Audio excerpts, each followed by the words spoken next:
תמונת מצב חלקית בדקות הקרובות, יוצרים ערבים בארץ ויצירה ערבית היום. אנחנו עם רובה אבו עוואר, שהיא מנהלת התחום הלא חדשותי. כל מה שאיננו חדשות במכאן, 33, האומנית נירוונה דבח, שמציגה בימים אלה תערוכה בגלרת אום אל-פחם.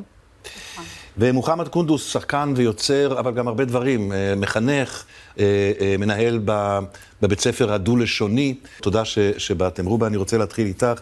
ספרי לי על ההתארגנות המחשבתית שלך, אפרופו מה התפקיד שלך ומה התפקיד של מכאן, בימים הראשונים, בשבועות הראשונים של אחרי 7 באוקטובר. זה היה מאוד מסובך ומאוד מורכב. השביעי באוקטובר פשוט היכה בכולנו, כאילו בבת אחת, יהודים וערבים כאחד. והדבר הראשון שעשינו, פשוט עברנו לשידור רציף חדשותי שמסקר את המתרחש מטבע הדברים, תוכן שהוא אקטואלי, ואט אט הבנו שמדובר פה באירוע שהולך ללוות אותנו לתקופה ארוכה, והדבר הראשון שאנחנו צריכים לעשות זה שינוי בלוח השידורים, ופשוט להיות קשובים לרחשי ליבו של הציבור הערבי, ולנסות גם לשקף וגם לתווך וגם לאפשר לו לבטא את עצמו בתוך המציאות המורכבת. מדובר בקהילה, באוכלוסייה, בחברה, שמבחינה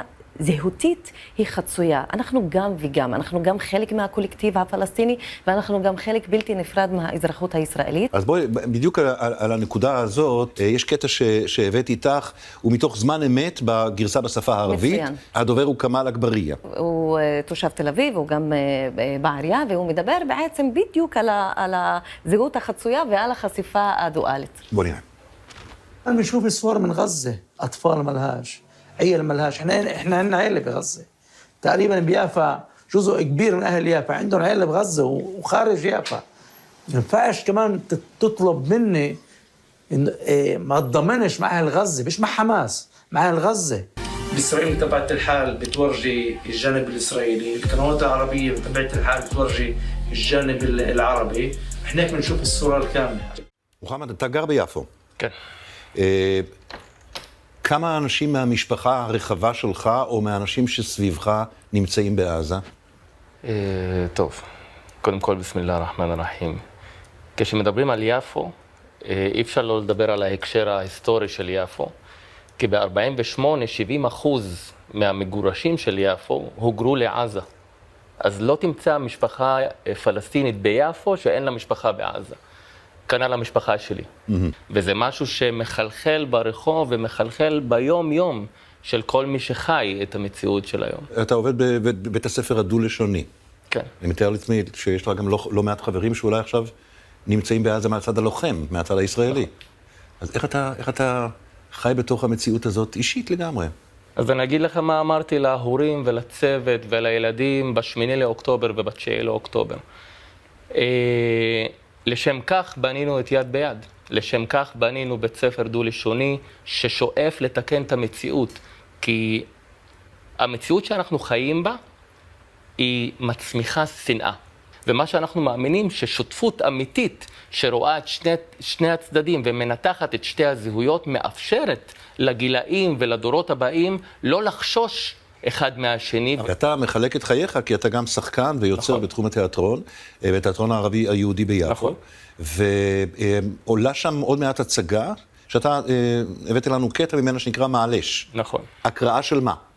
הקטע הוא מבוסס על המתח שאני חווה בין המנהל דו-לשוני שמחזיק את התקווה, לבין הכאב שיש לי על המשפחה שלי ועל כל מה שקורה בעזה. נירוונה, שלום שוב. שלום. כמה פעמים ביום שואלים אותך על השם? כל הזמן. ומה את עונה? שזה שם מחייב. שאת עדיין מחפשת? כן, כל הזמן. עכשיו את מציגה תערוכת יחיד באום אל-פחם. נכון, במוזיאון אום אל-פחם. ומה שם התערוכה באום אל-פחם? התערוכה נקראת בין המרחבים. בין המרחבים. התערוכה הזאת הייתה צריכה להיפתח ממש כמה ימים אחרי 7 באוקטובר, נכון? נכון, ב-14 לאוקטובר היינו צריכים לפתוח את התערוכה, ופשוט לא הצלחנו לדבר על זה, זה שבוע, כאילו לא... היה ברור שלא נפתח, אבל ממש היינו קפואים, לא הצלחנו לדבר, לא הצלחתי לדבר עם האוצרת שלי, פרופסור יעל גילת, מנהל הגלריה זה סעיד אבו שקרה, אנחנו כאילו אנשים גם יהודים וגם ערבים שעבדנו ביחד שנה שלמה. מעבר לתערוכה הזאת, את מציירת בחודשים האחרונים? את מצליחה לצייר? את מצליחה לייצר את המקום הפנימי שעובד? אחרי ה7 לאוקטובר, 3 חודשים לא ציירתי. לא נכנסתי בכלל לסטודיו, אבל אחרי זה כן, התחלתי כבר לצייר, אני מציגה, הצגתי גם חוץ מאום אל-פחם, ונראה לי שדווקא יש הרבה כוח עכשיו בציור, לבטא את הדברים שאנחנו לא יכולים להגיד בעל פה. אפרופו הדברים שלא יכולים להגיד בעל פה, כמה פחד יש? כמה חשש של מרואיינים יש? בימים הראשונים כאילו של 7 לאוקטובר אנחנו הרגשנו את זה. היה ריבוי של חקירות, וזה נתן תחושה לאנשים, תחושה של מקרתיזם, שמחפשים אותם בזכוכית מגדלת. ואנחנו רואים בימים הראשונים, אנשים שיתפו את הכאב, שיתפו את ההלם. אפילו יש כאלה שניסו למסגר את המאורעות בהקשר של הסכסוך הישראלי-הפלסטיני, אבל את רואים ממש במרוצת, ממש על הימים הראשונים, דממה מוחלטת. זאת אומרת, אני רואה את שניכם מהנהנים בהנהון חזק מאוד. אתם מוזמנים להוסיף. והמנהיגות האזרחית בחברה הערבית חיפשה את שלום הציבור. רבים דיברו על זה שאנחנו לא רוצים לחזור למה שהיה במאי 2021. אז שני הדברים ביחד יצרו את הדממה, סוג של הסתגרות מרצון, וזה דבר שהקשה עלינו כי אנחנו רצינו בכל זאת ליצור שיח ציבורי. אתה מבין על מה היא מדברת כשמדובר על הפחד? ואני שואל אם מה קרה לזה במרחק של כמה חודשים, לאותו שיתוק ראשוני? אני חושב שקודם כל הפחד הזה, הוא לא רק בחוץ, הוא גם פה על השולחן הזה, מולך, קובי. תגיד לי. ואני רוצה לפרט את זה שנייה, כי אם לא נסתכל לפחד בעיניים, לא נדע איך להתמודד איתו. אתה שאתה יושב עכשיו מולי, אתה מפחד? כל מילה, אני שוקל כל מילה, אבל זו לא חוויה של רק החודשים האלה. זו החוויה הכללית של הפלסטיני, אזרח ישראל. בחודשים האלה, החוויה מתעצמת עוד יותר. כל מילה יש לה משקל. תן לי דוגמה. של מילה שאתה תחשוב עליה. אם אני עכשיו מדבר על פלסטין, רפח, גזה, כל המילים האלה שעכשיו הם חלק מהזהות שלי. ברגע שאני שם אותם פה על השולחן, מה הקהל חושב, מה אתה חושב, מה החבר'ה פה בסטודיו חושבים. כל מילה אנחנו שוקלים אותה. עכשיו, לכן מאוד חשוב למצוא את הערוצים הנכונים גם לדבר את המילים האלה. לדוגמה, אני בחרתי בחינוך ובתיאטרון ובמוזיקה. ובהצגה שאנחנו מעלים בתיאטרון יפו, שחוגג עכשיו 25 שנים של שותפות. צריך להגיד את זה. ההצגה היא לכבוד 25 שנה של שותפות. וזה הזמן למקומות כאלה, כן, להגיד את מה שאנחנו לא אומרים. יותר קשה לאנשים לבוא להתראיין בתוכניות? יותר קשה להם לבוא ולהתראיין. יותר אנשים אומרים, אני לא רוצה עכשיו לכתוב לתאגיד, כי... או בכלל? אנחנו המשכנו לעודד את היוצרים של...